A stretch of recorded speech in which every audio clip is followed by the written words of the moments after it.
სახელითა მამისათა და ძისათა და წმინდისა სულისათა. ამინ. ძალზე დიდი მნიშვნელობა აქვს თუ რა გარემოში უხდება ადამიანს ცხოვრება, რას ისმენს, რას სწავლობს, როგორი სულიერი აღზრდა აქვს მას. ღვთის შეწევნით და მადლით ყოველი ჩვენთაგანი მოვედით იმ გარემოში, რომელსაც დედა ეკლესია ქვია, რომელსაც სული წმინდა მართავს, სული წმინდა გვასწავლის და გვმოძღვრავს. ალბათ გავისწავლეთ ჩვენს წარსულს ხშირად და დავფიქრდებით იმაზე, სად ვიყავით ადრე და სად ვართ დღეს. არ აქვს მნიშვნელობა იმას, თუ როგორი წარსული ჰქონდა ადამიანს, იყო მეცნიერი თუ ავაზაკი. მნიშვნელობა უპირველეს ყოვლისა იმას აქვს, რა იყო ეკლესიამდე ჩვენი აზროვნების ნაყოფი და შედეგი და საქმე და რა არის იგი დღეს. როგორ ვფიქრობთ, როგორ ვაზროვნებთ. ადამიანს ჭეშმარიტად ცვლის ეკლესია, მის აზროვნებას, მის ცნობიერებას, მის ცხოვრების წესს. აღარაფერი რომ ვთქვათ მომაკვდინებელ ცოდვებზე, მორწმუნე ადამიანი განიცდის თუნდაც ერთ სიტყვას, რომელიც მისი ბაგეებიდან აღმოხდება წყევლისა, შეურაცხყოფისა თუ ფილსიტყვაობისა და შეიძლება ამას არაერთი უძილო ღამე დასჭირდეს. აი ასეთია მორწმუნე ადამიანის განცდა ამა თუ იმ ცოდვასთან დაკავშირებით. ამდენად ღმერთმა მოიგო ყოველ ჩვენთაგანზე უდიდესი წყალობა. ღმერთმა ინება, ისურვა და ჩვენი გონებაც დაემორჩილა იმას, რომ დღეს მოვედით ჩვენ ეკლესიაში ვართ, ეკლესიის წევრები და გვინდა ცხონება და გადარჩენა. წმინდა დამთავარი იოანე ოქროპირი ბრძანებს წმინდა წერილის კითხვის შესახებ, რომელიც არის საფუძველი ჩვენი გადარჩენისა, რომ ცხონდე ადამიანმა უნდა იცოდე როგორ ცხონდე, რა შეიმეცნო, რა ისწავლო, რომ იცხოვრო ისე და გადარჩე. თუ ნიადაგ ვიკითხავთ წმინდა წერილს, შევძლებთ გადარჩენას. შევიცნობთ მართალ დოგმატებსა და საგნო ცხოვრებას. კაცი თუნდაც უკიდურესად ჯიუტი, მოუდრეკელი, ზარმაცი და ადრე საერთოდ არ შემძენი რაიმე სიკეთისა, ახლა მოინგის ნაყოფს და მიიღებს მცირედ სარგებელს მაინც, არა ისეც, რომ იგი მისთვის საგრძნობი იყოს.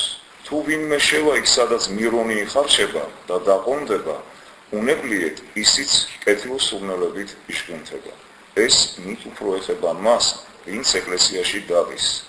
როგორც უქნარობიდან ჩვენდება მწონარება, ისე წვრთნა ვადებს გულმოდგინებას. ამიტომ ახსავსეც რომ იყო უამრავი ცოდვით, უწმინდურებით არ გაექცე მორწმუნეთა ამ კრებულს. შენ მეტყვი, რა ვქნა თუ ვისმენ, მაგრამ არ ვასრულებ. ის რომ ამით თავს უღირსად აღიარებ, არ არის უმნიშვნელო შენაძენი. ეს შიშიც არ არის უსარგებლო, ეს პრთომაც არ არის უნაყოფო. თუ წუხილი შეგიპყრობს იმის გამო, რომ ისმენ, მაგრამ არ ასრულებ, იცოდე, ოდესმე აუცილებლად შეასრულებ.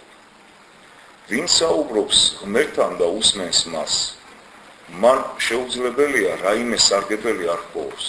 ჩვენ ხომ უმალვე ვისწორებთ ტანსაცმელს და ვიბამთ ხელებს, როგორც კი ბიბლიის აღებას დავაპირებთ.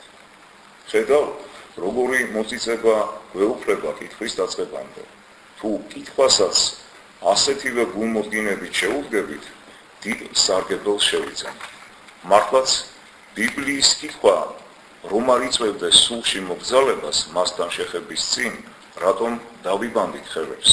უფრო მეტიც თავდაუხურავი დედაკაცი უმალ საბურველს იყვევს, ხოლო თავდახურული მამაკაცი მაშინვე იხდის კუც, რითაც გამოხატავენ თავიანთ შინაგან პატივისცემას. დიახ, გარეგნული იერით შინაგანი კრძალვის მაუწყებელია. ამასთან საკითხავის მოსასმენად ჭამომჯდარი კაციც ხშირად იწყებს ოხრვას და თავისი სააქაო ცხოვრების განკითხვას.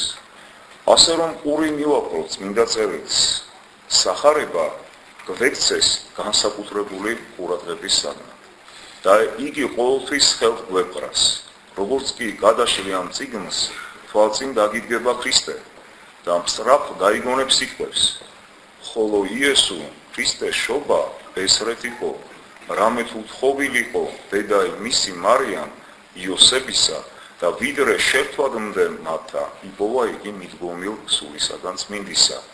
ამის მომსმენს განაცვიფრებს შობის საიდუმლო, იგი უმალ მოინდომებს ქალწულებას და ამასოფლისაგან გაშორებას. ნიშნულოვანია ისიც, რომ დაინახავ ქალწულს, ვინც ღირს იქნა სული წმინდისა და მასთან მოსაუბრე ანგელოზს. ამის შესახებ სახარების დასაწყისშივე წერია. თუ ბოლომდე წაიკითხავ, მაშინვე ზურგს შეაქცევ და დასცინებ ყოველივე ყოფის თუ მიწიერს. თუ მდიდარი ხარ, არაფრად ჩააგდებ სიმდიდრეს. როცა გაიგებ, რომ დულგალზე დაწინდული ღვთისმშობელი ქალწული, მოგრძალებული ოჯახის ასული, იქცა დედად შენი მეუფისა. თუ ღარიბი ხარ, აღარ შეგვწყვება შენი მპოვარებისა. როცა გაიგებ, რომ სამყაროს შემოქმედმა არ ითაკივა ხატაკ სახლში შესვლა. ამაზე დაფიქრდები და შეწყვეტ მიტაცებას, უარს იყვი ანგარებაზე, ხელს არ ახლებს ხვის საკუთრებას, პირიქით, თავად შეგიყვარდება სიღარიბე და შეიძულებ სიმდიდრეს. ამას როცა მიაღწევ, ზურგს აცევ ყოველგვარ ბოროტებას. შემდგომ კი იხილავ რა ბაგაში ჩაწვენილ ქრისტეს, აღარ ეცდები საკუთარი შვილის ოქროთი შემკობას და ცოლისათვის ვირფასი სარეცელის მოწყობას. თუ ამაზე ზრუნვას თავს დაანებებ, აღარაფერს დახარბდები, არ იქნები ანგარებიანი. წმინდა წერილიდან ბევრ სხვა შეგონებას მიიღებ, რომელთაც ახლა დაწვრილებით ვერ გადმოვცემთ. ამას გაიგებენ ისინი, რომლებიც შეეცდებიან მის წაკითხვას. ამიტომ ვთხოვთ, შეიძინეთ წმინდა წერილი, შეითვისეთ მისი აზრები და ჩაიბეჭდეთ სულში. იყო ბრძანება იუდეველებს, რატი ისინი დაუდევარნი იყვნენ, წმინდა წერილი ხელზე ჩამოკიდებული ეტარებინათ. ჩვენ იგი ხელზე კი არა გვაქვს მიგმული, სახლში გვიწევს. არა დაგვევალება, გულზე ამოვიტვიფროთ, ასე განვიწმინდებით ამ ცხოვრებაში და დავიმკვიდრებთ სამომავალო სიკეთეს.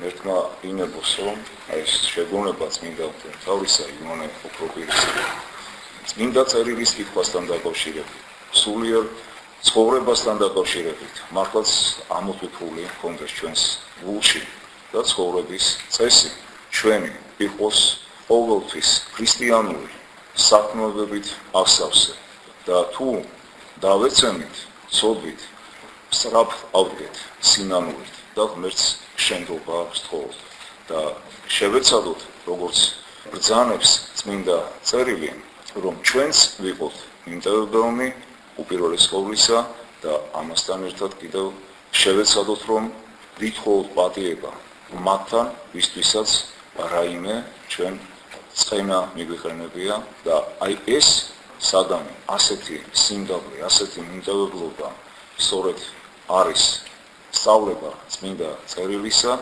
და აქედან დავიწყოთ ჩვენი სულიერი ცხოვრება, ბრძოლა ცოდვებთან.